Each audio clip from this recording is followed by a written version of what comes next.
नमस्कार मैत्रिणींनो, स्वागत आहे तुमचे आपल्या आवडत्या मालिकेमध्ये। आपली आवडती मालिका कोणती? तर नक्कीच लग्नानंतर होईलच प्रेम हीच सध्या सगळीकडे चर्चेचा विषय ठरलेली आहे। कारण लग्नानंतर होईलच प्रेम मध्ये दररोज नवीन नवीन आपल्याला काहीतरी पाहायला मिळत आहे आणि बरंच काही शॉकिंग देखील घडत आहे।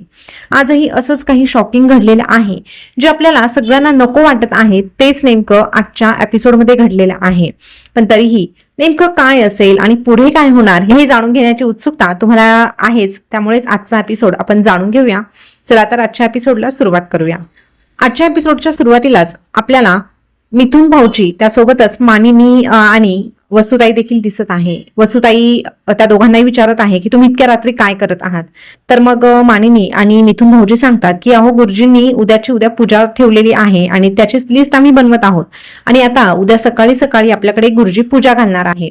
आता हे ऐकल्यानंतर वसुलाही प्रश्न पडतो की इतकं काय असं तातडीने गुरुजींनी पूजा करायला सांगितली वगैरे वगैरे। आणि लगेचच मिथुन भाऊजी म्हणतात अहो काही नाही हो, पूजा घालायची आहे ना तर सामान सगळं मी आणूनच देणार आहे, तुम्ही नका काळजी करू, मला लग्नाला जायचंय पण मी नंतर जाईल, सामान वगैरे आणून देईल।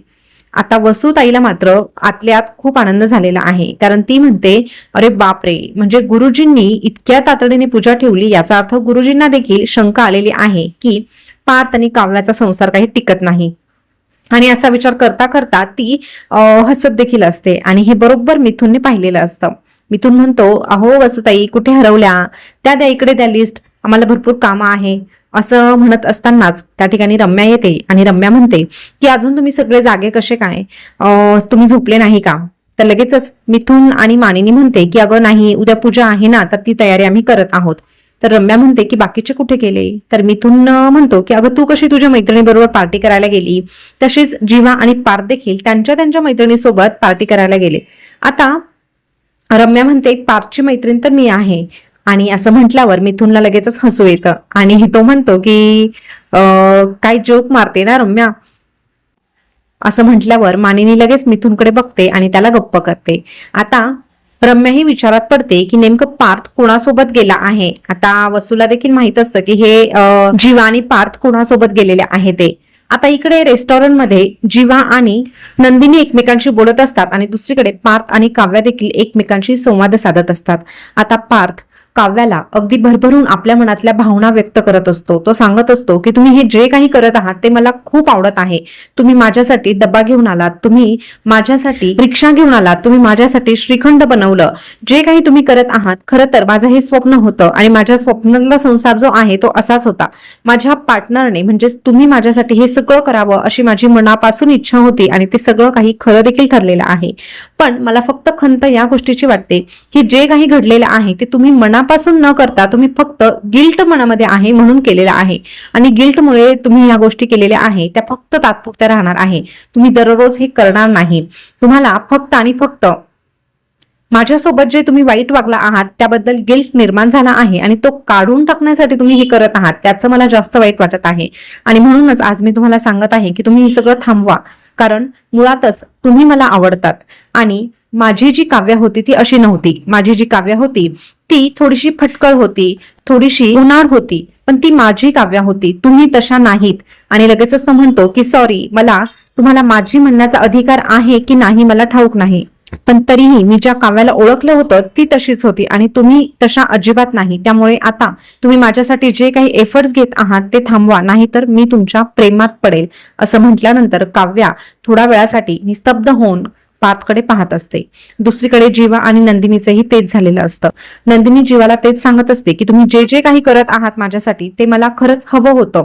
माझ्या नवऱ्याने सकाळी उठून माझ्यासाठी ब्रेकफास्ट बनवावा, मला सोडायला यावं, मला घ्यायला यावं, माझ्यासाठी विशेष काहीतरी करावं असं मला मनोमन वाटत होतं, कारण मी कधीही कुणावर प्रेम केलं नाही, मी फक्त अरेंज मॅरेज करणार असं ठरवलेलं होतं। पण अरेंज मॅरेज नंतर नवरा बायकोमध्ये प्रेम कधी होतं किंवा ते आय लव्ह यू एकमेकांना कधी म्हणतात हा प्रश्न मला नक्कीच पडत होता, आणि म्हणूनच मी थोडीशी स्वप्नाळू होते आणि तुम्ही जे जे काही केलं ते अगदीच माझ्या स्वप्नाप्रमाणेच केलं, पण ते तुम्ही माझ्यासाठी नाही तर फक्त तुम्हाला गिल्ट होता म्हणून तुम्ही ते सगळं काही केलेलं आहे। आणि म्हणून मला हे अजिबात मान्य नाही, कारण माझं तुमच्यावर प्रेम आहे, मी तुमच्या प्रेमात कधी पडले हे मला कळालंच नाही, पण आता मी माझ्या स्वतःला थांबवू शकत नाही, म्हणून तुम्ही मला मोकळं करा, कारण तुमचं माझ्यावर प्रेमच नाही।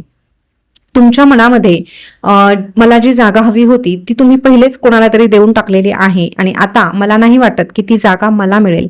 म्हणूनच मी तुम्हाला सांगत आहे की तुम्ही मला मोकळं करा, तुम्ही स्वतःही मोकळे व्हा, कारण हे असं नातं मी पुढे निभावू शकत नाही. आणि जर तुम्ही माझ्याशी असेच वागत राहिलात तर मला या घरातून बाहेर पाय काढणं अवघड होईल. म्हणूनच तुम्ही माझ्यासाठी फक्त एक काम करा की मला आता डिवोर्स द्या, असं नंदिनी जीवाला अगदी जीव तोडून सांगत असते आणि तिच्या डोळ्यामध्ये फक्त अश्रू वाहत असतात. तेव्हा जीवा तिला रुमाल देतो आणि तिला म्हणतो अश्रू पुस.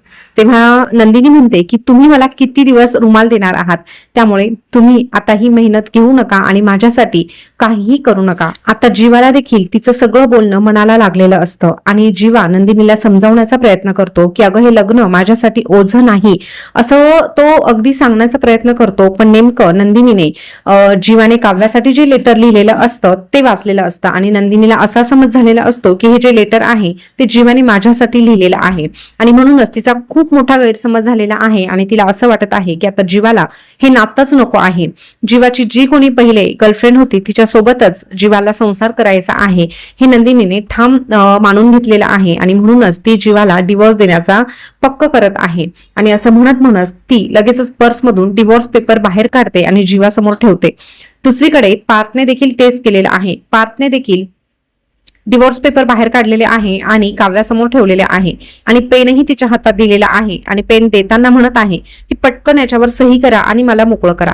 आता हे असं म्हणत असताना पार्थला डिवोर्स अजिबातच नको आहे. पार्थ देखील आतून खूप तुटलेला आहे. पार्थ तिला सांगतो, जेव्हा तुम्ही बनवलेली खिचडी मी रमेश काकांना दिली तेव्हा मला आतून खूप घुसमट होत होती, मलाही त्याचा त्रास होत होता, पण माझा हेतू तुम्हाला दुखवायचा नव्हता, तर माझा हेतू फक्त इतकाच होता की मला तुमची सवय लागायला नको, कारण आता तुमच्यापासून दूर जाणं माझ्यासाठी खूप अवघड झालेलं आहे. पण मला तुमची अवस्था त्या बाटलीत बंद करून ठेवलेल्या फुलपाखराप्रमाणे करायची नाही. मला तुम्हाला उडताना पाहायचं आहे, तुम्हाला मला मोकळं सोडायचं आहे आणि मलाही या नात्यातून मुक्त व्हायचं आहे, असं पार्थ रडत रडतच काव्याला सांगत असतो. पण काव्याचे देखील आता अश्रू थांबत नाही. काव्या देखील खूप रडत आहे, कारण तिला देखील आता आतून पार्थ सोबतच राहायचं आहे, पण तिला ह्या गोष्टी अजूनही लक्षात आलेल्या नाही. म्हणूनच तिला काय करावं समजत नाही. पण पार्थने टाकलेल्या दबावावरून आणि इकडे नंदिनीने जीवावर टाकलेल्या दबावावरून आपल्याला तर एकच दिसत आहे की दोघंही त्या डिवोर्स पेपरवर सह्या करताना आपल्याला पाहायला मिळत आहे. आता नंदिनीने आणि पार्थने दोघांनीही ऑलरेडी सह्या केलेल्या आहे. सह्या बाकी होत्या त्या फक्त काव्याच्या आणि जीवाच्या. तर आता दबावाखाली येऊन त्या दोघांनी देखील सह्या केलेल्या आहे. म्हणजे काय, तर आता त्या दोघांचाही डिवोर्स झालेला आहे. पण आता नेमकं पुढे काय घडणार आहे, कोर्टात गेल्यानंतर काय घडणार आहे हे पाहणं देखील मजेशीर ठरणार आहे. त्यातली त्यात गुरुजींनी तातडीने ठेवलेली पूजा जी आहे ती खरंच ह्या चौघांचा संसार वाचवू शकेल का, हा देखील प्रश्न आपल्या डोळ्यासमोर उभा आहे. त्यामुळे पुढचा एपिसोड पाहायला विसरू नका. उद्याच्या एपिसोडमध्ये आपल्याला पाहायला मिळणार आहे की मानिनीने सत्यनारायणाची पूजा ठेवलेली आहे, पण नंदिनी आणि जीवा तसंच पार्थ आणि काव्या घाईघाईने कोर्टात जायला निघालेले आहे. तर मानिनी म्हणते की अरे आज सत्यनारायण आहे, तुम्ही बाहेर कुठे चाललात. तर काव्या लगेचच म्हणते की मी पूजेला बसायला तयार आहे. तर पार्थ तिला म्हणतो आपण कोर्टात चाललेलो आहे आणि तुम्ही काय मध्येच सत्यनारायणाला बसायचं बोलत आहात, असं आता काव्या काय म्हणाली आहे हा प्रश्न देखील पार्थला पडलेला आहे. तर उद्या काय घडणार आहे हे जाणून घेण्यासाठी आपल्या चॅनलला सबस्क्राईब करून ठेवा, बेल बटन प्रेस करून ठेवा. पुन्हा भेटूया नवीन एपिसोड सोबत. धन्यवाद.